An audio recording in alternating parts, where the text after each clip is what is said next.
Olanlarınızın toyunu çağıracaqlar ki qaynana gəlsin, buyurun. Gələn kimi direkt başlamayın. Herkesin gözü üzerinizde olacak. Qaynana gəlir. Siz də giyinəcəksiniz belə süslü püslü şeyler.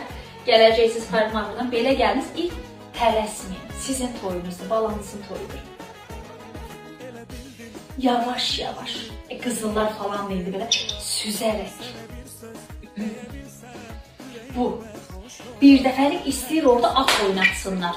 Siz oppanıb düşmürsünüz. Çünkü toyda herkesin gözü üzerinizde olacak. Gəlinizlə qarşılıqlı oynayacaqsınız da. Gəlinlə qarşılıqlı oynayanda şimdi bunlar hamısını öğreneceksiniz. Elinizi biraz ona doğru uzada bilərsiniz. Daha güzel, daha duygusal olar. Yani balanız. Bu.